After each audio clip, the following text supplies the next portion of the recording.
নমস্কার বন্ধুরা, ডলি রন্ধনশালায় সবাইকে স্বাগত। আর আজকে তোমাদের সাথে শেয়ার করব অনুষ্ঠান বাড়ির মতো সম্পূর্ণ নিরামিষ আলুর দমের রেসিপি। আর এই রান্নার জন্য আমি এখানে 750 গ্রাম পরিমাণ আলু কেটে নিয়েছি। আলুগুলো কাটার পরে আমি খুব ভালোভাবে জল দিয়ে ধুয়ে নিয়েছি। আর আলুগুলো বেশ একটু বড় বড় টুকরো করে আমি কেটে নিয়েছি। আর আলুর দমের আলু কিন্তু একটু বড় টুকরো করে না কাটলে তাহলে কিন্তু আলুর তরকারির মতো মনে হবে। আমি এবারে একটা মশলা বানিয়ে নেব এই রান্নার জন্য। প্রথমে আমি মিক্সিং জারের মধ্যে দিয়ে দিলাম প্রয়োজন মতো আদা কুচি, আর সাথে আমি দুটো টমেটো কুচি দিয়ে দিলাম। এবার সব কিছু একসাথে আমি খুব ভালোভাবে একটা মিহি পেস্ট বানিয়ে রেডি করে নিলাম। এবারে আমি মূল রান্নার দিকে চলে এসেছি। প্রথমে আমি কড়াইয়ের মধ্যে প্রয়োজন মতো সর্ষের তেল দিয়ে দিলাম। আর আলুর দমটা কিন্তু আমি পুরোটাই সর্ষের তেলে করব। সর্ষের তেলে আলুর দম করলে রান্নার স্বাদ কিন্তু অনেক বেশি ভালো হয়। তবে তোমরা যদি চাও তোমাদের নিজেদের ইচ্ছে মতো যে কোনো রান্নার তেলেই তোমরা এই রান্নাটা করতে পারো। সমস্ত কেটে রাখা আলুগুলো আমি তেলের মধ্যে দিয়ে দিলাম। এবারে আমি আলুর মধ্যে স্বাদ মতো লবণ দিয়ে দিলাম।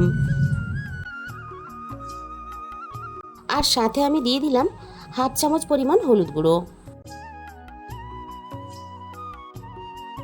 এবার আমি লবণ আর হলুদ দিয়ে আলুগুলোকে বেশ একটু সময় নিয়ে নাড়াচাড়া করে ভেজে নেব। আলুর দমের আলু যদি ভালোভাবে ভাজা না হয় তাহলে কিন্তু আলুগুলো খুব ভালোভাবে সিদ্ধ হবে না। আর আলুর দমের আলু যদি খুব ভালোভাবে সিদ্ধ না হয় তাহলে কিন্তু আলুর দমের স্বাদ ভালো হবে না। এই আলুর দমের আলু কিন্তু একটু সময় নিয়ে ধৈর্য ধরে ভালোভাবে ভাজতে হবে। গ্যাসের ফ্লেমটা মিডিয়ামে রেখে আমি প্রায় মিনিট 20 মতন নাড়াচাড়া করে আলুগুলোকে খুব ভালোভাবে ভেজে নিয়েছি। এবার আমি সমস্ত আলুগুলোকে কড়াই থেকে নামিয়ে নেব। আর এইভাবে আলুর দম রান্না করলে লুচি, পরোটা, ফ্রাইড রাইস বা পোলাওর সাথে খেতে কিন্তু ভীষণই ভালো লাগে। আর সামনেই তো জন্মাষ্টমী, তাই ভোগের আলুর দম হিসাবে এই আলুর দমের রেসিপিটা কিন্তু তোমরা বানিয়ে দেখতে পারো।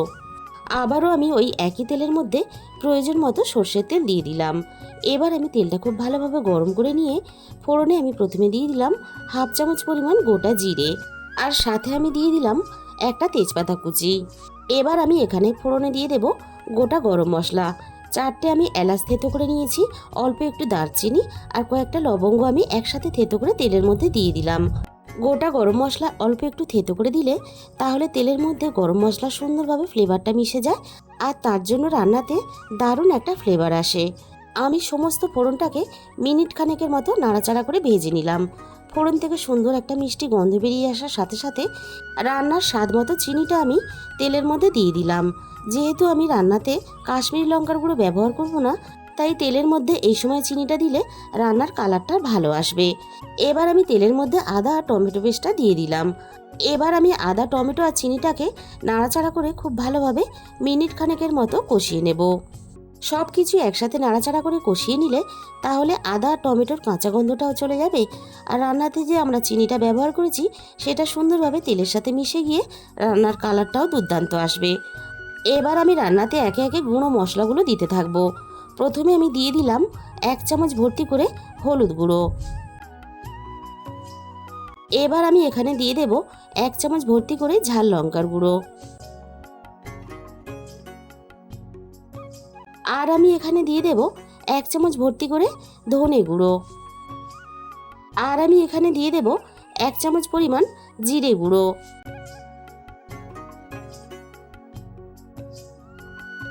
এবার আমি রান্নাতে স্বাদ মতো লবণ দিয়ে দিলাম। আর আমি কিন্তু এখন লবণের পরিমাণটা একটু কমই দিলাম, কারণ আলুটা যেহেতু আমাদের লবণ দিয়ে ভাজা আছে, তাই লবণের যদি প্রয়োজন পড়ে তাহলে পরে আমি রান্নাতে ব্যবহার করব। আবারও আমি সমস্ত গুঁড়ো মশলা একসাথে নাড়াচাড়া করে খুব ভালোভাবে একটু সময় নিয়ে কষিয়ে নেব। আমি এখানে মিনিট 2 মতো নাড়াচাড়া করে খুব ভালোভাবে মশলাটাকে কষিয়ে রেডি করে নিয়েছি। মশলা থেকে সুন্দরভাবে তেল ছাড়তে শুরু করে দিয়েছে। এবার আমি এখানে ভেজে রাখা আলুগুলোকে দিয়ে দেব।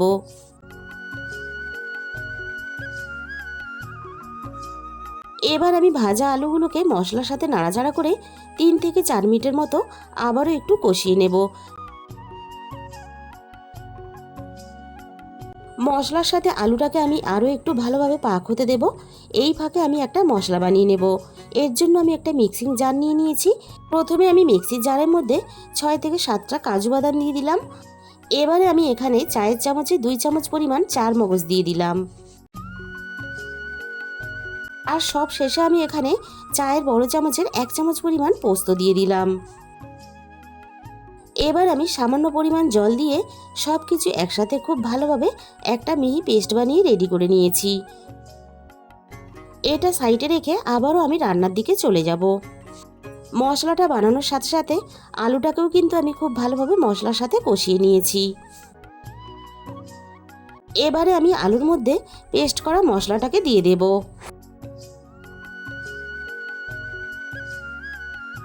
সাথে আমি মিক্সির বাটি ধোয়া অল্প একটু জল দিয়ে দিলাম। এবার আমি গ্যাসের ফ্লেমটা একেবারে লোতে দিয়ে আলুটাকে আমি আবারও মশলার সাথে কষাতে থাকবো। 3 থেকে 4 মিনিটের মতন আমি এইভাবে একইভাবে নাড়াচাড়া করে কষাতে থাকবো। যেহেতু আমরা রান্নাতে কাজু বাদাম ব্যবহার করেছি, তাই কিন্তু অনবরত এভাবে নাড়াচাড়া করে কষাতে হবে, তা না হলে তলা থেকে লেগে যেতে পারে। রান্নার মধ্যে সুন্দর একটা কালার চলে এসেছে, আর এর থেকে কিন্তু বুঝে নিতে হবে আমাদের এখানে সব কিছু পারফেক্টভাবে কষানো রেডি হয়ে গেছে। এবার আমি আলুগুলো খুব ভালোভাবে সিদ্ধ হওয়ার জন্য প্রয়োজন মতো জল দিয়ে দিলাম। আর জলের পরিমাণটা আমার এখানে কম মনে হয়েছে, তাই আমি কিন্তু আরও একটু জল দিয়ে দিলাম। আর জলের পরিমাণটা কিন্তু এখানে একটু বেশিই দিতে হবে, যাতে আলুগুলো ভিতর থেকে খুব ভালোভাবে সিদ্ধ হয়ে যায়। এবার আমি জলের সাথে আলু মশলা সব কিছু একসাথে খুব ভালোভাবে নাড়াচাড়া করে মিশিয়ে দিলাম। আর আলুগুলো খুব ভালোভাবে সিদ্ধ হওয়ার জন্য কিছুক্ষণের জন্য আমি ঢাকা দিয়ে দিলাম। মিনিট 20 পরে আমি কড়াই থেকে ঢাকাটাকে সরিয়ে নিলাম। আবারও আমি রান্নাটাকে একটু নাড়াচাড়া করে নেব, আর তার সাথে দেখে নেব আলুটা খুব ভালোভাবে সিদ্ধ হয়েছে কিনা। এবার আমি কড়াই থেকে একটা আলু তুলে তোমাদের দেখিয়ে দেব আলুটা ভালোভাবে সিদ্ধ হয়েছে কিনা। খুন্তি দিয়ে হালকাভাবে চাপ দিলেই কিন্তু আলুটা একেবারে ভেঙে যাচ্ছে। এইভাবে কিন্তু আলুর দমের আলু সিদ্ধ করে নিতে হবে।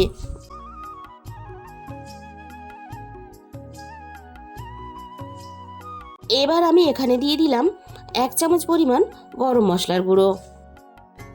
গরম মশলার গুঁড়োটা আমি নাড়াচাড়া করে খুব ভালোভাবে মিশিয়ে দেব। আর গরম মশলার গুঁড়োটা দিয়ে নাড়াচাড়া করে মিশিয়ে দিলেই কিন্তু আমাদের এখানে রেডি হয়ে গেল একেবারে পারফেক্ট অনুষ্ঠান বাড়ির মতো আলুর দমের রেসিপি। তাহলে বন্ধুরা, আজকের এই আলুর দমের রেসিপিটা তোমাদের যদি ভালো লেগে থাকে প্লিজ একটা ভিডিওতে লাইক করে দিও, আর নিজেদের বন্ধুদের মধ্যে শেয়ার করে দিও। আর যে সমস্ত নতুন বন্ধুরা এখনও পর্যন্ত আমার চ্যানেলটাকে সাবস্ক্রাইব করনি, এরকম নতুন নতুন রেসিপি পেতে অবশ্যই আমার চ্যানেলটাকে সাবস্ক্রাইব করে পাশে থাকা বেল আইকনটা অল করে দিও। তাহলে আমি যখনই কোনো নতুন রেসিপি আপলোড করব সবার আগে তোমার কাছে পৌঁছে যাবে। আর তোমাদের মূল্যবান সময় দিয়ে আমার এই রেসিপিটা শেষ পর্যন্ত দেখার জন্য তোমাদের সবাইকে অসংখ্য ধন্যবাদ। আজকে তাহলে এই পর্যন্ত, দেখা হবে অন্য কোনো নতুন রেসিপির সাথে।